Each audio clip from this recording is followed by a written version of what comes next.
अस्सलाम वालेकुम, मेरा नाम है शाहज़ेब हाशमी और यह है BYD शार्क 6 2025 मॉडल। और ये गाड़ी पाकिस्तान में डालों की इंडस्ट्री में सिर्फ एक एडिशन ही नहीं बल्कि पूरा का पूरा रेवोल्यूशन है। वैसे इससे पहले पाकिस्तान में हमारा क्या इंप्रेशन था डालों को लेके? एक स्ट्रॉन्ग लेटर फ्रेम वाली गाड़ी जिसमें डीजल इंजन होगा जो कि पावरफुल तो होगा लेकिन नॉइजी भी होगा और पोल्यूशन भी क्रिएट करेगा। फिर एट द सेम टाइम उसकी राइड भी बम्पी होगी और इसी वजह से डाले पाकिस्तान में लोगों की फर्स्ट प्रेफरेंस नहीं होते कभी भी डे टू डे यूज़ के लिहाज से। बट इस गाड़ी ने उस रूल बुक को फाड़ के साइड पर रख दिया है और ये एक टोटली नए लेवल पे है। टेक्नोलॉजी इसमें नेक्स्ट लेवल पे है, फीचर्स भी इसके अच्छे खासे हैं। और इस गाड़ी को एक्सपीरियंस करने से पहले मेरे माइंड में क्वेश्चन था कि ये गाड़ी पाकिस्तान में रिवो के साथ कम्पीट कर पाएगी या नहीं। बट इसको अब एक्सपीरियंस करने के बाद मेरे माइंड में सीरियसली यही क्वेश्चन है कि रिवो या बाकी डाले जो पाकिस्तान में हैं वो इसके साथ कम्पीट कर पाएंगे या नहीं, क्योंकि ये हर लिहाज से बहुत नेक्स्ट लेवल पे है। टेक्नोलॉजी इसमें नेक्स्ट लेवल पे है, फीचर्स भी इसमें अच्छे खासे हैं। बट ये सब यूजफुल है, ये सिर्फ एक गिमिक, ये सब मैं कवर करूंगा इस रिव्यू में। तो फिलहाल अगर बात कीजिए इस गाड़ी की प्राइस की, इनवॉइस इसकी 2 करोड़ है, लेकिन ऑन रोड ये गाड़ी आपको कितने की कॉस्ट करेगी ये सब जानने के लिए आप दिए गए नंबर पर कॉल कर सकते हैं या फिर आप सेगमेंट मोटरस्पोर्ट को विजिट कर सकते हैं जो कि रावलपिंडी में DH2 के गेट 1 के अपोजिट लोकेटेड है। हमारी एक और ब्रांच भी है रावलपिंडी मरी रोड पे। Overall it's a great massive pickup truck and today I am going to review it.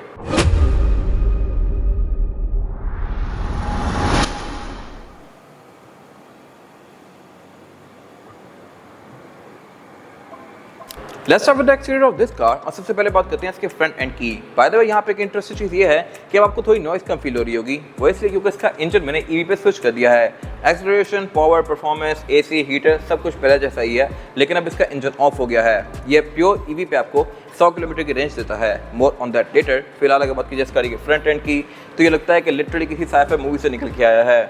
Front end इसका बाकी गाड़ियों से बहुत ज़्यादा एग्रेसिव है और इसके बाद आपको रिवो वगैरह या इवन टंड्रा वगैरह भी थोड़े ऑब्सोलीट लगेंगे। जहाँ तक बात है फीचर्स की तो इसमें हेडलाइट्स ये LED वाली दी गई हैं, पार्किंग सेंसर्स आते हैं, इसमें डार आता है, लेन की असिस्ट, इस तरह की बहुत सारी चीज़ें आती हैं जो कि मैं जो कवर करूँगा। बट जहाँ तक बात है इंस्पिरेशन की तो इसमें काफ़ी हद तक इंस्पिरेशन फोर्ड F-150 से भी ली गई है और रेंज रैप्टर से भी। एक्सटीरियर इसका काफ़ी हद तक F-150 जैसा कॉपी किया गया है, लेकिन जो इंटीरियर है उसमें रेंज रैप्टर वाली चीज़ें कॉपी की गई हैं। फ्रंट हेडलाइट इसकी F-150 लाइटनिंग से काफ़ी मिलती जुलती है जो कि F-150 का EV वर्जन होता है। बाकी इसके अलावा यहाँ पे BYD की बैजिंग दी गई है। कलर इसमें 3 ही मेन ऑफर होते हैं, एक ये ओशन ब्लू या फिर इसको कंपनी यहाँ पे ग्रे कहती है और इसके अलावा इसमें ब्लैक और वाइट आते हैं। ब्लैक मेरे ख्याल में सबसे ज़्यादा खूबसूरत है। ब्रॉन्ड की कट लाइन्स यहाँ पे काफ़ी शार्प दी गई हैं, लेकिन साइड प्रोफाइल इसकी काफ़ी हद तक बॉक्स सी है। और ज़्यादा बात इसकी साइड प्रोफाइल की तो ये साइज़ के लिहाज से सही जाइगेंटिक है। रिवो से ये गाड़ी बड़ी है, रेड कॉम्पिटिशन इसका टकोमा बनता है, टंड्रा वगैरह से थोड़े से ज़्यादा बड़े हो जाते हैं, लेकिन इतना बड़ा साइज होते हुए भी इसकी परफॉर्मेंस के लिहाज से ये कुछ भी नहीं लगता, ये गाड़ी की तरह हैंडल करता है लिटरली। खैर जहाँ तक बात है इसकी परफॉर्मेंस की तो इसमें डुअल मोटर्स आती हैं, एक फ्रंट पे और एक बैक पे, और इको मोड पे इसकी बैक की मोटर डिसएंगेज हो जाती है। वैसे एक गाड़ी ऑल व्हील ड्राइव पे ही चलती है, लेकिन जैसे आप इको करेंगे तो सिर्फ ये गाड़ी फ्रंट पे हो जाएगी। इसके अलावा बाकी इसमें फिर साइड वगैरह रिट्रैक्टेबल हैं, एडजस्टेबल हैं, इनमें ऑटो का फीचर है, इंडिकेटर यहाँ पे दिए गए हैं और इसके अलावा कैमरा इसमें यहाँ पे भी दिए गए हैं। बट कैमरा सेटअप भी इसमें 360 नहीं बल्कि 540 है। ये चीज़ भी पाकिस्तान में डालों में ये गाड़ी पहली बार ऑफर करी है। डालों में से पहले 360 कैमरास भी सिर्फ जैक ने ऑफर किए थे, बट ये अब उसके भी एक लेवल ऊपर निकल गई है। फिर इसमें यहाँ पे ब्लाइंड स्पॉट पॉइंटर्स भी दिए गए हैं। हैंडल इसके ये सही बीफी से हैं, स्मार्ट एंट्री इसमें लेफ्ट और राइट दोनों पे आती है और इसके अलावा इसमें जो ये स्टेप बार दिए गए हैं ये प्लास्टिक के हैं। इसकी जगह अगर आप लेके कोई रगड़ से लगा लें जो लाइक रॉक स्लाइडर होते हैं वो लगा लें तो इसकी लुक और ज़्यादा बेहतर हो जाएंगी। बट नॉनदलेस ये लुक भी काफ़ी खूबसूरत हैं। ओवर फेंडर्स यहाँ पे अच्छे खासे मैसिव दिए गए हैं और ये इसकी एब्सोल्यूट साइड प्रोफाइल जो कि बिल्कुल जैसा कि मैंने बताया थोड़ी बॉक्सी सी है। ये इसकी कट लाइन्स बिल्कुल स्ट्रेट दी गई हैं, विंडोज़ भी इसकी काफ़ी हद तक सीधी सीधी ही रखी गई हैं। एंट्री और एग्जिट भी इसमें आसान है क्योंकि ये गाड़ी भी बहुत ज़्यादा ऊँची नहीं है। और इसके अलावा इसमें एक चीज़ इंटरेस्टिंग है, वो ये है कि इसमें यहाँ पे भी ये कैप दिया गया है, फ्यूल कैप, और राइट पे भी एक कैप दिया गया है। राइट से गाड़ी चार्ज होती है, लेफ्ट से इसमें फ्यूल डलता है। और बैक पे आ जाते हैं ये गाड़ी और सारा इंटरेस्टिंग होती जाती है तो वैसे ये पूरी ही गाड़ी ज़बरदस्त, लेकिन यहाँ पे कुछ ज़्यादा ही बेहतर चीज़ें हैं। इस तरह से कि वैसे पाकिस्तान में जितने भी डाले आते हैं उनमें बैक पे कमानियाँ यानी कि लीड स्प्रिंग्स होती हैं, बट इसमें बैक पे भी विशबोन सस्पेंशन दिया गया है। सस्पेंशन इस पर डुअल विशबोन है। फिर सिर्फ यही नहीं, इसमें बैक पे डिस्क ब्रेक भी दी गई है जो कि पाकिस्तान में रिवो भी ऑफर नहीं कर रहा। फिर इसके अलावा इसमें बैक पे भी इलेक्ट्रिक मोटर आती है जो कि इसकी परफॉर्मेंस को बहुत ज़बरदस्त बनाती है। हॉर्स पावर इसकी 436 है जो कि एक इंसेन फिगर है। रिवो की 201 होती है बट स्टिल वो गाड़ी टेल करती है। ये 436 हॉर्स पावर के साथ लिटरली अगर सिर्फ रेव व्हील होती तो बहुत ज़्यादा टेल करती है और इसको कंट्रोल करना काफ़ी मुश्किल होता। तो ये गाड़ी ऑल टाइम ऑल व्हील पे ही रहती है। बट इसका फ़ायदा ये है कि आप इसको जैसे ही फ्लोर करेंगे तो आपको इंस्टेंट क्लीन खामोश किस्म की पावर आएगी और एकदम से झटका आएगा आपको सही। उड़ती हुई जाती है ये गाड़ी। ना इसमें टर्बो का लैग है, ना इंजन की नॉइज़ है। और फिर आता है इसका रेयर एंड, ये भी इसका परफेक्ट है क्योंकि इसमें tail lights end to end continue करती हैं, मोस्टली इलेक्ट्रिक ट्रक्स या गाड़ियों की तरह। क्या इसके अलावा जहाँ तक 12 फीचर्स की, तो ये भी यहाँ पे अच्छे हैं। बैक पे इसमें पार्किंग सेंसर दिए गए हैं और टोइंग गियर भी इसमें कंपनी से ही आता है स्टैंडर्ड। यहाँ पे प्रॉपर हुक्स दिए गए हैं। और इसके अलावा सिर्फ यही नहीं, बैक पे इसमें प्रॉपर कैमरा है जो कि इंटीग्रेटेड है यहीं पे। साथ यहाँ पे इसकी बैजिंग दी गई है जो कि ब्लैक्ड आउट है और ये DMO लिखा हुआ है। DMO का मतलब है कि डुअल मोटर ऑफ रोड, जो कि शो को गाड़ी डुअल मोटर वाली है। फिर इसके अलावा इसके ट्रंक को लॉक करने के लिए यहाँ पे इलेक्ट्रिक बटन दिया गया है, लेकिन इसकी डिग्गी भी तरीके से ओपन होती है, सीधा ढस करके गिर नहीं जाती रिवो की तरह। इसमें यहाँ पे एक शॉक दिया गया है जो कि एक्सप्लोड शॉक होता है और इसको आहिस्ता आहिस्ता ओपन करता है। फिर ऑब्वियसली यहाँ पे छोड़ के आप बैठ सकते हैं। बेड भी इसका अच्छा खासा स्पेशियस है, लेकिन सिर्फ यही नहीं, सबसे ज़बरदस्त चीज़ है यहाँ पे V2L, व्हीकल टू लोड, यानी कि यहाँ पे ये एक इसका पावर आउटलेट दिया गया है सॉकेट, और यहाँ पर आप कुछ भी प्लग करके उसको पावर कर सकते हैं। कंपनी ने यहाँ पे कॉफ़ी मशीन रख के कॉफ़ी बना के भी दिखाई थी, और यहाँ से आप अपना घर का कोई छोटा मोटा सामान वगैरह पावर कर सकते हैं। इसमें 30 किलोवाट की बैटरी आती है जो कि इसके प्लग इन हाइब्रिड को पावर देती है। लेकिन अगर वो 30 किलोवाट की बैटरी चार्ज है और आपके घर में लाइट नहीं है, तो आप उसी बैटरी से अपनी चीज़ों को भी पावर कर सकते हैं। फिर इसके अलावा बेड के अंदर इसके लाइट्स भी दी गई हैं। बेड प्रॉपर इसका इंसुलेटेड है। सिर्फ एक चीज़ यहाँ पे मिसिंग है और वो है रियर विंडशील्ड में विंडो। रिमो विंडो ऑफर होती है, टंड्रा की पूरी रोल डाउन हो जाती है। इस गाड़ी के केस में ये शट डाउन कर दी गई है, अगर ओपन होती मेरे ख्याल से बेहतर था, बट सिर्फ ये कोई ऐसी चीज़ नहीं है कि आप इसके पीछे पूरी गाड़ी छोड़ दें। और अगर बात करें सिर्फ इसके बेड की, तो इसकी पेलोड कैपेसिटी है 790 किलोग्राम, यानी कि आप इसमें तकरीबन 800 किलो का सामान रख के इसको आसानी से यूज़ कर सकते हैं। फिर इसके अलावा इसकी जो टोइंग कैपेसिटी है वो है 2500 kg, जो कि अगेन इंडस्ट्री के लिहाज से एक डिसेंट फिगर है। यहाँ पे इंसुलेशन भी बड़ी प्रॉपर दी गई है। रिवो में आपको आर-पार नजर आ रहा होता है, इस गाड़ी में ऐसा बिल्कुल भी नहीं है। यहाँ से आप इसको चार्ज करेंगे जैसा कि मैंने पहले बताया, और ये चार्जिंग वैसे घर में तकरीबन 4 से 5 घंटे में होगी इसकी, लेकिन अगर आप इसको कमर्शियल चार्जर पर चार्ज करते हैं तो ये 55 किलोवाट की चार्जिंग भी सपोर्ट कर सकती है, और उस पर ये गाड़ी तकरीबन आधे पौने घंटे में फुल हो जाएगी। और अब अगर बात कीजिए इस गाड़ी के इंटीरियर की, तो यहाँ बैठते साथ ही आपकी सबसे पहले जिस पर नजर जाएगी वो है इस गाड़ी की सेंटर स्क्रीन। ये मैसिव 15.6 इंचेस की स्क्रीन है और इसको आप रोटेट भी कर सकते हैं इस तरह से। वैसे तो ये लेंस की स्क्रीन है, लेकिन आप इसको रोटेट कर टेस्ला पैनल की तरह की शेप भी दे सकते हैं, और ये फीचर्स के लिहाज से भी बहुत ज़्यादा इक्विप्ड है। फिर इसमें आगे बात करूंगा अभी, लेकिन अगर बात कीजिए ओवरऑल इंटीरियर की डिज़ाइन लैंग्वेज की, तो इसकी इंस्पिरेशन काफ़ी हद तक फोर्ड रेंजर रैप्टर से ली गई है। इस तरह से कि इसमें एक्सेंट्स काफ़ी हद तक वैसे दिए गए हैं। स्क्रीन उसमें भी सीधी आती है, इसमें भी सीधी दी गई है, और भी काफ़ी सारी चीज़ें मिलती जुलती हैं जो कि मैं कवर करूँगा आगे जाके। फिलहाल अगर बात कीजिए इस गाड़ी के स्टीयरिंग व्हील की, तो ये मल्टीमीडिया वाला तो है ही, लेकिन नीचे यहाँ पर इसका ड्राइव मोड सेलेक्टर भी दिया गया है। अब drive mode selector steering wheel पे मोस्टली हाई परफॉर्मेंस कार्स में आते हैं, पोर्शा वगैरह में, उनमें आप यहाँ से ड्राइव मोड चेंज कर सकते हैं, बट इसमें भी आप इस तरह से कर सकते हैं।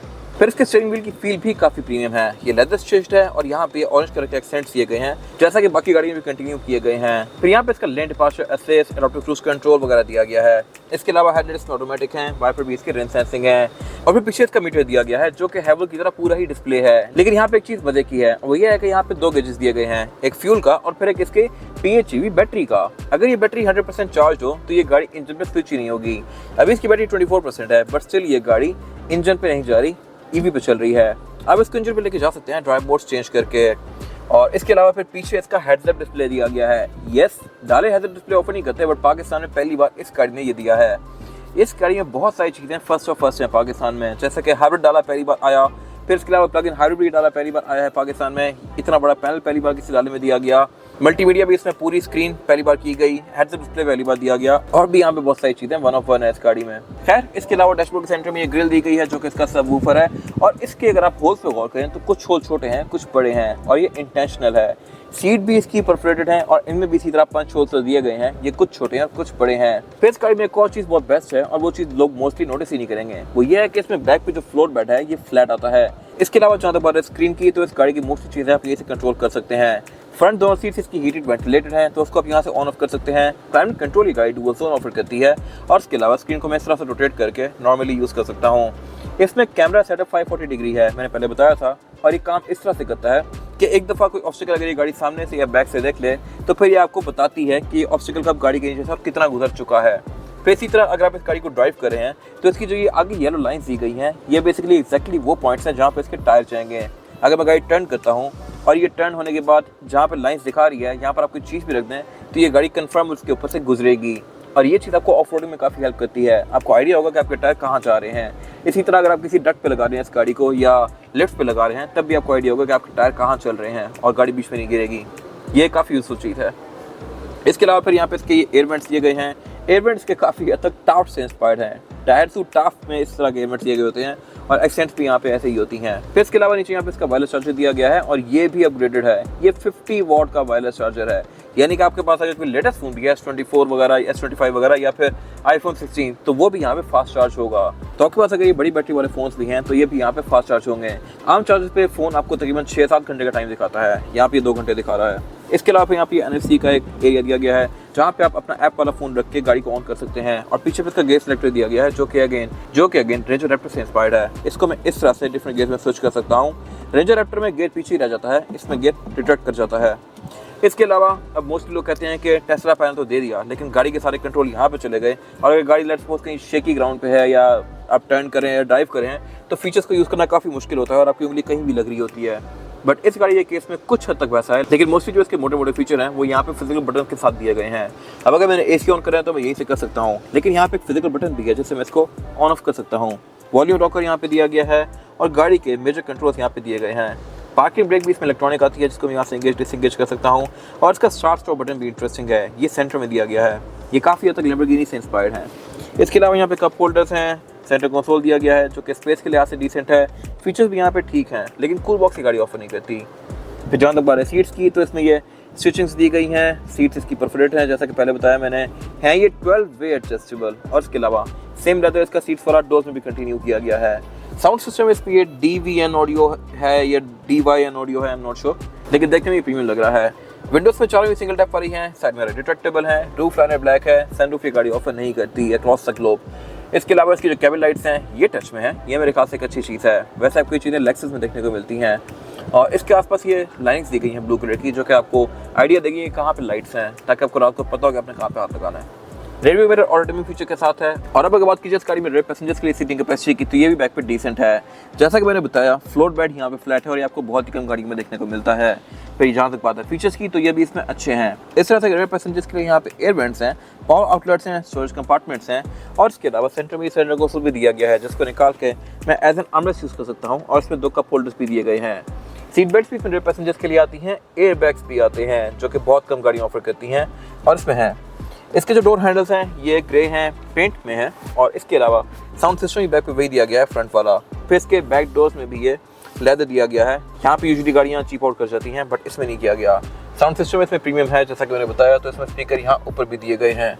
इसके अलावा यहाँ पे माइक्स भी दिए गए हैं ऑडियो रिसेप्शन के लिए। विंडोज में बैक पर टिंटेड आती हैं जापानी गाड़ियों की तरह। और अब बात करते हैं इसके पावर यूनिट की, जो कि इसको स्पेशल बनाता है। लेकिन उससे पहले ये चेक करें, ये इसका बोनट और ये हाइड्रोलिक से ओपन होता है। फिर सिर्फ यही नहीं, आप इसको एक दफ़ा अंदर से अनलॉक करेंगे तो फिर ये ऐसे ऊपर चला जाएगा। आपको इसका हुक भी ढूंढने की जरूरत नहीं है, जस्ट फ्रंट पे आगे इसको ऊपर उठा दें। फिर इसके अलावा यहाँ पे इंस्टॉलेशन भी प्रॉपर दी गई हैं। रिवो बोर्ड के अंदर हाइड्रोलिक भी नहीं आता। फिर इसके अलावा इसके इंजन बे में सब कुछ काफ़ी नीटली ऑर्गेनाइज्ड है और ये इंजन 1.5 टर्बोचार्ज पेट्रोल है। यस, पेट्रोल होते भी गाड़ी आपको एवरेज तकरीबन 12.7 या 12 के आसपास देगी, जो कि मेरे ख्याल से एक बड़ी ज़बरदस्त एवरेज है। रीवो की एवरेज भी 10-12 होती है, लेकिन वो डीजल पे देता है। ये पेट्रोल देगा, यानी कि साफ सुथरी पावर। और इसके अलावा स्टार्ट करने पे पीछे ऑयल भी नहीं फेंकता, नॉइज़ भी नहीं होती और इसके अलावा आसपास धुआं भी नहीं फैला देता ये। और इसकी सबसे स्पेशल चीज़ इसकी पावर है। ये गाड़ी 436 हॉर्स पावर प्रोड्यूस करती है with 650 newton metre of torque, जो कि एक नॉर्मल फिगर है एक डाले के लिहाज से। यही वजह है कि ये गाड़ी 0 to 100 भी 5.7 सेकंड में करती है। सेडान भी जो 5.7 सेकंड में करती हैं वो भी अच्छा खासा तेज़ फील होती हैं। और ये फिगर आपको यूजुअली मार्क एक्स या क्राउन वगैरह में देखने को मिलता है, जबकि ये गाड़ी भी इतनी जल्दी करती है इतना बड़ा ट्रक होते हुए। फिर एट द सेम टाइम ये गाड़ी रुकती भी आसानी से है क्योंकि इसमें ब्रेकिंग अच्छी दी गई है। फ्रंट और बैक चारों में ही इसमें डिस्क है। फिर इसके इंजन के कवर के ऊपर यहाँ पे DMO लिखा हुआ है, ये मैंने पहले एक्सप्लेन किया है। DMO का मतलब है डुअल मोटर ऑफ रोड। इसमें फ्रंट और बैक पे 2 मोटर्स दी गई हैं 30 किलोवाट की, और ये इसकी परफॉर्मेंस में एक बूस्ट भी ऐड करती हैं और रेंज में 100 किलोमीटर भी ऐड करती हैं। अगर आप इसको एक दफ़ा फुली फ्यूल और फुली चार्ज कर दें तो ये गाड़ी तकरीबन आपको 800 किलोमीटर तक की रेंज देगी, यानी कि 700 इंजन के पेट्रोल की और फिर 100 किलोमीटर ऊपर हाइब्रिड की। अब प्लग इन हाइब्रिड काम ऐसे करता है कि आप इस गाड़ी को एक दफ़ा चार्ज कर दें तो फिर गाड़ी आपको 100 किलोमीटर देगी प्योर ईवी पे। अभी भी ये गाड़ी ईवी पे ही है, लेकिन इसकी रेंज तकरीबन 20-30 किलोमीटर ही रह गई है, बट सिर्फ इसका इंजन ऑन नहीं हुआ। जब तक इसकी रेंज डिप्लीट नहीं हो जाती, इंजन इसका ऑन नहीं होता और फ्यूल नहीं लेती। अब लेट सपोज मैंने 100 किलोमीटर इसको यूज़ कर लिया है 3 से 4 दिन में, तो फिर मैं इस गाड़ी को दोबारा चार्ज करूँगा। दोबारा चार्ज करने के बाद ये गाड़ी दोबारा इंजन नहीं ऑन करेगी, फिर 100 किलोमीटर चलेगी। तो इसी तरह मैं इस गाड़ी को बार बार चार्ज करके एक टाइम में तकरीबन 3-4 हज़ार किलोमीटर भी चला सकता हूँ अगर इसको चार्ज करता रहूँ तो ये मेरे ख्याल से बड़ी ज़बरदस्त टेक्नोलॉजी है। आपके अगर घर पर सोलर लगा हुआ है तो ये गाड़ी आपको बिल्कुल मुफ्त पड़ेगी और परफॉर्मेंस भी ऐसी कि रोड की मोस्टली गाड़ियों को आप इजीली बीट कर सकेंगे। बाकी बोर्ड के अंदर इंस्टॉलेशन दी गई है, इसमें ABS traction control, driver mode, ये सब आता है। और अब अगर बात की जाए इसके टायर साइज की, तो इसमें टायर साइज जो है ये है 265, 65 और 18। टायर्स में कॉन्टिनेंटल का क्रॉस कॉन्टैक्ट RX है, जो कि एक बहुत अच्छा टायर है। कॉन्टिनेंटल के टायर अच्छे खासे महंगे होते हैं और वैसे चाइनीज़ गाड़ियाँ चाइनीज़ टायर ऑफर करती हैं, बट इसमें चाइनीज़ होते हुए भी एक अच्छा टायर ऑफर किया है, जो कि बहुत अच्छी चीज़ है। फिर इसके अलावा इसमें ग्लॉस ब्लैक रिम दिया गया है एल्यूमिनियम की फिनिश के साथ, और इसमें ऑल व्हील डिस्क ब्रेक आती है, जो कि आपको रिवो में देखने को नहीं मिलती। फिर इसके अलावा ये गाड़ी all time all wheel drive है, और इसको आप अगर 4x2 पे करें तो सिर्फ अगले टायर चलते हैं, पिछले नहीं चलते। ये एक डिफरेंट सी चीज़ है, और उसकी वजह यह है कि इसमें पावर बहुत इंसेन है, तो बैक से गाड़ी टेल करके आउट ऑफ कंट्रोल हो सकती है, तो फ्रंट से भी इस पर होने का ज़्यादा इशू नहीं होता। बाकी इसके अलावा सबसे बेस्ट चीज़ इसकी इसका सस्पेंशन है, जो कि आगे भी है और पीछे भी। वैसे डालों में यूजुअली बैक पे कमानियाँ आती हैं। फिर ये गाड़ी रेस भी अच्छी खासी है। ये था आज का रिव्यू। अगर आपको ये रिव्यू पसंद आया है तो इसको लाइक कीजिए, मेरे चैनल को सब्सक्राइब कीजिए, और अगर आपके पास इस गाड़ी से रिलेटेड कोई राय है तो उसको कमेंट सेक्शन में शेयर जरूर कीजिएगा, ताकि वो लोग जो ये गाड़ी लेने वाले हैं वो आपकी राय से फ़ायदा उठा सकें। अपना ख्याल रखिएगा। Thank you.